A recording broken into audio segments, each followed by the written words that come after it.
Guys, it's the average hockey fan here once again, and terrible, terrible loss for Montreal last night. Four in a row, only 1 point out of possible 8 in their past 4 games, and it was to a team they should not have lost to. If you watch my review I made yesterday before the game, my preview before the game, I said, I hope they don't put Niemi in net. We can't afford to put Niemi in net and have him start off with a weak game where he collapses early and the Habs start off from behind. They just played back-to-back. They don't need to play a game where they're chasing the lead the whole game, where they're trying to catch up to a lead the whole game, and when they catch it, if they lose it, they got to fight again, and that was exactly the case in this game. Niemi allowed 3 goals on the first 9 shots he faced. 2 of them were extremely weak goals. I know Montreal did come back and tie it up at one point, but they were dead going into the third period. I totally put this game on Niemi. He put him behind right off the hop. He had no fight, and how can you play with a goalie like that in front of you? How can you play with a goalie like that? How can a team in front of him play with a goalie like that? He's going to allow 3 goals, and one of them was nice. The Barkov goal on the power play first was nice. That was a good, nice goal in front of the net. He was parked in front of the net. It banked off Niemi. He turned around and banked it in. That was a reasonable goal. Not a lot of goalies are going to stop that. But the next weak floating wrist shot was pathetic, and the goal after that, when he got pulled for, was pathetic. You could see the disgust on Julien's face. You could see Price after the second goal, knowing he was going to go in net. You could see all over Price's face that he could tell that Niemi was off his game. He's Niemi's goaltending partner. He knows what Niemi's like. He practices with him all the time. I'm sure those two guys are close. Backups and starters usually are close, especially when a guy's been around for a while. And it was just a fucking brutal loss. I'm not going to make excuses for the Habs. They could have done better. They could have skated better. They could have controlled Barkov better. The defense could have been better. Although I did like the way Mete covered Barkov on that sick goal he scored. He did everything you can do. It's just some players are just great and they'll find a way to beat you. But all together, all around, I really, really was not impressed with Niemi. I truly believe he cost him that game. Anyways, let's get into the numbers. Montreal and Florida. Florida won the game 6-3. The shots for Montreal were 31. The hits were 30. The face-off percentage was 52.3%. Their power play, once again, zeros across the board, folks. 0 for 3. So it's going to drop to under 12. So it's going to drop to under 13. I'd say I'm probably going to be 12.9 next time I check it. Their penalty kill was 2 for 3. They weren't bad on the penalty kill except for the very first one. They allowed an immediate power play goal, but after that they shut it down on the penalty kill. Niemi, I'm going to get into goaltending numbers. Niemi, oh my god. 660 save percentage in a game they really needed. Pittsburgh won last night, so Montreal's only 1 point up on the wild card, and Pittsburgh's tied with him. Thankfully, Montreal's in the first wild card spot, so if Montreal and Pittsburgh both lost their next games and Carolina won their next game, Montreal would still be in a wild card spot, but it would be the second one. Niemi only stopped 6 of 9 shots. Then they put Price in net. Price was solid. He didn't look happy in the third when he gave up that Barkov goal, or the second period, when he gave up that Barkov goal, but what goalie would be happy when they get beat on a goal like that? Price actually looked shocked. He stood up by the net and he skated away, and you see him looking up at the Jumbotron what just happened? 920 save percentage, 24-26 stop, 24 shots stopped of 26 faced for Price. As for Florida, they had 6 goals, 36 shots, 19 hits, 47.7 face-off percentage, 1 for 3 on their power play, and perfect on their penalty kill with 3 for 3, because of course Montreal is terrible on the power play. At one point they had a 2-man advantage. Yes, there was only 35 seconds left on it at the end of the first period, but they didn't do nothing with it. And going into the second period with the minute and whatever they had man advantage, they did nothing with that. I don't even think they got a shot, to be honest. Reimer was okay. That's a goalie they could have got to.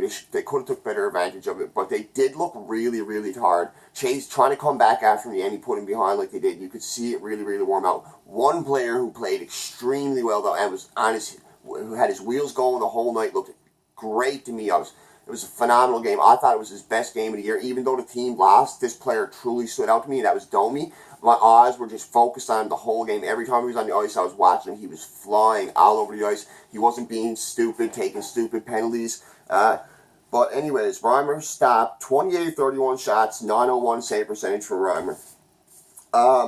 Now, let's get into the goals. There was 9 goals in this game, and it was really, really really good game going into the third. I thought it was going to be like a 5-4 game, 6-5 game. I thought it was going to be close, ended up going in overtime. I didn't think prior going into the game that's what it was going to be. I thought Montreal was going to kill Florida, especially losing like they had the past few games they had.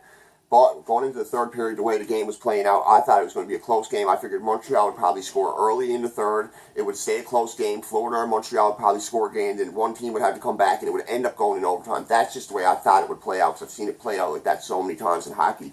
But in the very first period, the very first power play of the game for Florida, it's only early in the game, 3:59 minutes, 3:59 to the first. Barakov scores a sick power play goal in front of the net.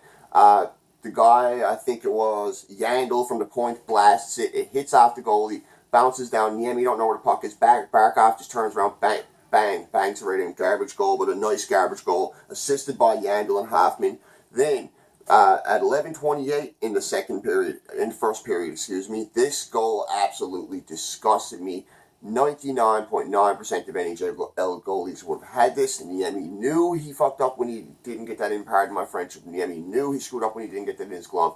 It was a very weak floating wrist shot, almost like what Domi does when he comes into the zone and he cuts by the defender and he just releases that wrist shot. This guy did it like that, Malgin, but it wasn't a zipping shot. It wasn't a hard shot. It slightly tapped off the Montreal player's defender stick, which made it float a little, and it looked like Niemi was just going to just grab it with his glove, just float into his glove. It went over his glove in the net. I was actually shocked he let that in. So as soon as he let that in, I seen he looked shook. I was like, come on, Niemi, don't have one of these games. Shake it off.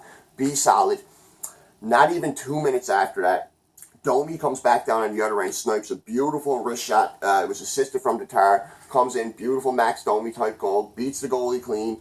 Then, not even a minute after that, Niemi, who's supposed to be keeping his team in this game, who's supposed to make up for that terrible, terrible goal that he let in, not including the power play one he already let in, but the terrible, terrible goal he let in before that.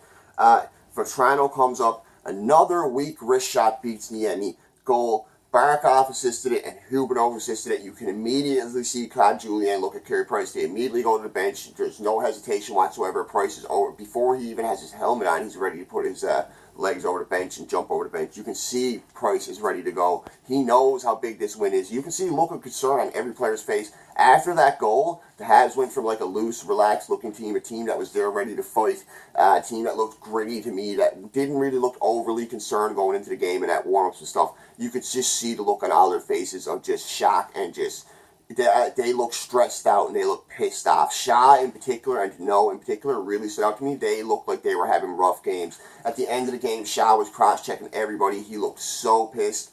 But Vetrano beats Niemi on that weak goal. Then after that, and is this the second period? Nope. Then after that, at the end of the first period, 16:46, Galley comes down.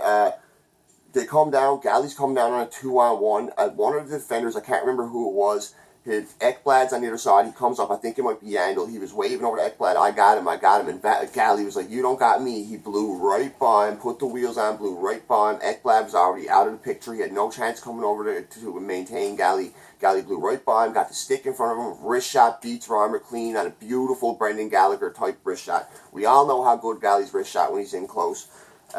Now, on to the second period. Domi opens up the scoring in the second period. 5:18 into the second period, Domi gets a tip-in goal, a beautiful tip-in goal off a Mike Riley shot, and surpasses his career high that he had his rookie season. He now has 19 goals. His career high was formerly 18 goals. Next, after that, Barkov. I had to speak about this goal. It pissed me off. Yes, any Habs fans are going to be pissed off. We're going to be seeing this on the highlight reels for the rest of our lives. I guarantee you this will be on the highlight reels forever. This is a top 10 of all-time goal in the NHL, in my opinion. One of the best I've ever seen in my life. I could probably say it's the best goal I've ever seen in my life. Barkov comes down. He's flying down the ice. Mete is all over him. He's covering him the best you can possibly cover Barkov. He did everything right. He was all over Barkov. Barkov comes down, he cuts in front of the net, and he makes it look like he's going to come over and put the backhand in on Price. So Price slides over and goes down, puts the glove up to get the backhand. But what does he do? He sticks the puck between his legs while he's cutting across in front of Price, banks it over Mete's stick, over Price's shoulder, in the most beautiful goal I've seen in ages. Possibly the best goal I've seen in the NHL in my life. I had to go back and look at a few. The best goal I've ever seen in my life, period, was the Peter Forsberg goal when he scored that goal in the shootout in the Olympics. That was amazing. Or World Cup, it might have been. But that is the best goal I've ever seen in my life because he was the originator of that. This happened a lot of times since, but this Barkov goal, it was truly amazing. Habs fans might not want to watch TSN or Sportsnet Central because you're going to see a lot of that. I know myself personally, I'm not watching the highlights of this game. I'm going off memory. Everything I remember from last night, this is everything I seen last night. This is all I remember. I don't give a shit about highlights. I didn't even look at the stats or anything like that. I just, what I remembered, what I counted in my head as I was watching the game. I looked at the goal scoring tallies. I did all the counting myself. And I just was disgusted. Every time there was a goal, I wrote down who scored, who assisted. Usually after games, I'll go straight to a stat sheet. I'll check out the stats. I'll write down all the numbers.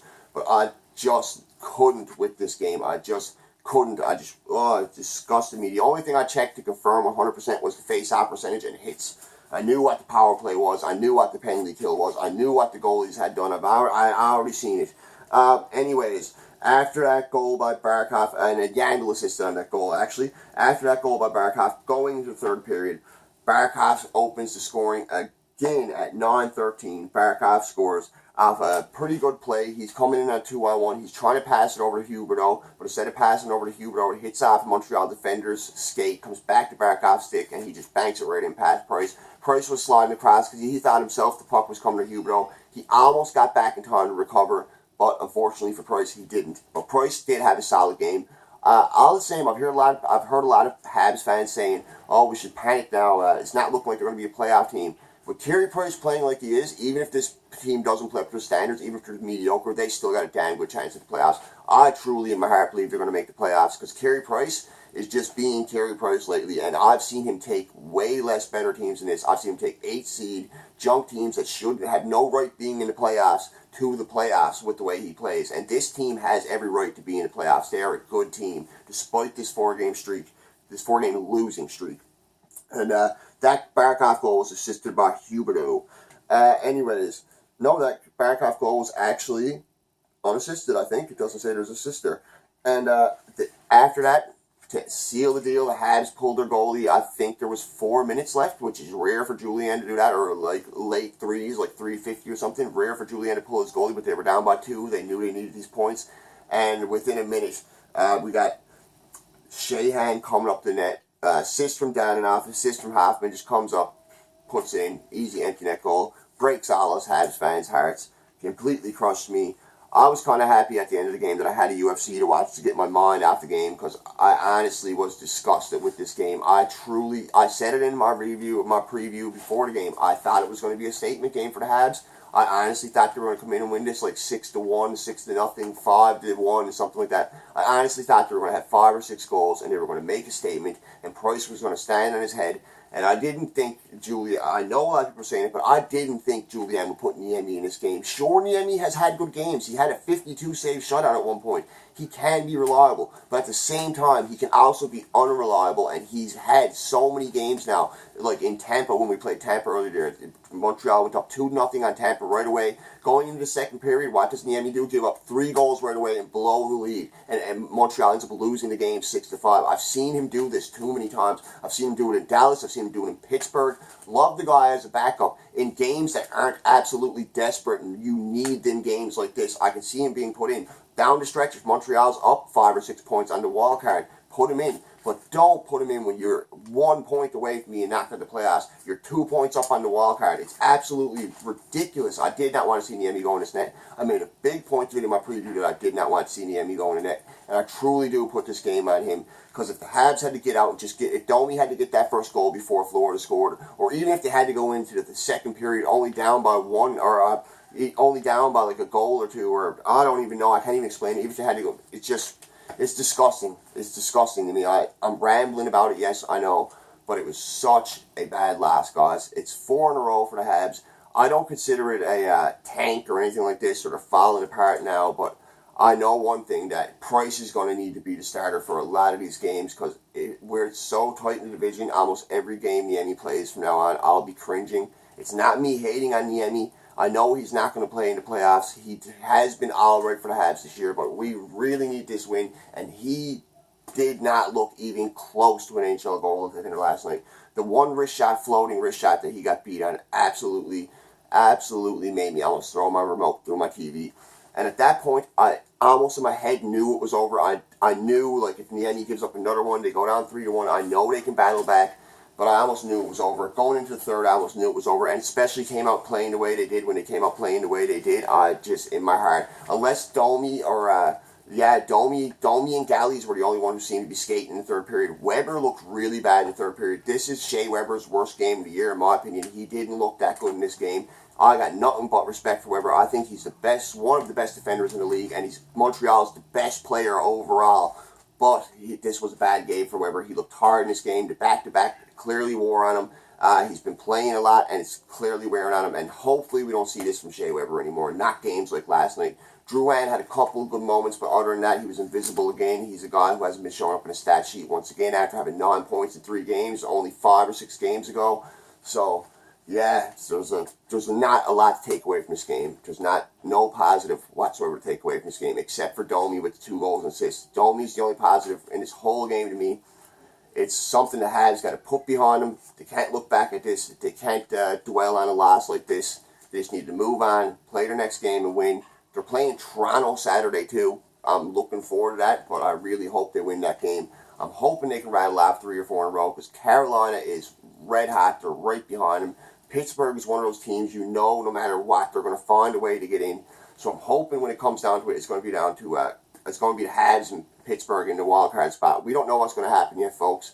Fingers crossed they stay in there. They're currently still in the playoff spot. That could change in a day or two. So keep your eyes on the standings. Look forward to my next recap, my next review. And, early morning recap from this guy. A very, very pissed off Habs fan, as some of you guys may be able to tell by my attitude change. Anyways, guys, don't forget to like. Don't forget to subscribe. Hope you enjoyed the video. Feel free to leave a comment. Have a great day if you can after a loss like that. This is Mr. Average, a hockey fan, over and out.